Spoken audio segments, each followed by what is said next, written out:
কারণ ধর্ম যখন সংকটে পড়ে তখন সবার আগে সাধু দাঁড়ায়। তোমরা হয়তো তখনও আহার নিদ্রা মৈথুন নিয়ে থাকবে, আর সাধুরা তখন দেশ বাঁচাতে ব্যস্ত, রাষ্ট্র বাঁচাতে ব্যস্ত, ধর্ম বাঁচাতে জীবনই দিয়ে দেবে। সাধু তখনও হয়তো তোমরা নিজেরা ঝগড়া করবে, স্বামী স্ত্রীতে ঝগড়া করবে, সংসারে ঝগড়া করবে, তখনও তোমরা ঘর সাজাতে ব্যস্ত থাকবে। হয়তো তখন তোমরা মনে করবে এই সংসারের দায় দায়িত্ব কর্তব্য, আর এই সংসারের দায় দায়িত্ব কর্তব্য এইটুকু জায়গা, কিন্তু দেশের দায় দায়িত্ব কর্তব্য ও বৃহৎ স্থান জুড়ে এই কর্তব্য, সমাজের কর্তব্য, দেশের কর্তব্য, ধর্ম রক্ষার কর্তব্য। কয়জন বুঝলাম?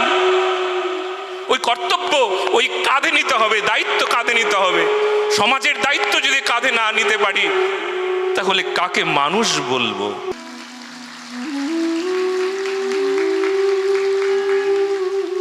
কারণ ধর্ম যখন সংকটে পড়ে তখন সবার আগে সাধু দাঁড়ায়। তোমরা হয়তো তখনও আহার নিদ্রা মৈথুন নিয়ে থাকবে, আর সাধুরা তখন দেশ বাঁচাতে ব্যস্ত, রাষ্ট্র বাঁচাতে ব্যস্ত, ধর্ম বাঁচাতে জীবনই দিয়ে দেবে। সাধু তখনও হয়তো তোমরা নিজেরা ঝগড়া করবে, স্বামী স্ত্রীতে ঝগড়া করবে, সংসারে ঝগড়া করবে, তখনও তোমরা ঘর সাজাতে ব্যস্ত থাকবে। হয়তো তখন তোমরা মনে করবে এই সংসারের দায় দায়িত্ব কর্তব্য, আর এই সংসারের দায় দায়িত্ব কর্তব্য এইটুকু জায়গা, কিন্তু দেশের দায় দায়িত্ব কর্তব্য ও বৃহৎ স্থান জুড়ে এই কর্তব্য, সমাজের কর্তব্য, দেশের কর্তব্য, ধর্ম রক্ষার কর্তব্য। কয়জন বুঝলাম?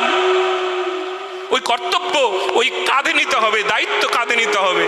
সমাজের দায়িত্ব যদি কাঁধে না নিতে পারি তাহলে কাকে মানুষ বলবো?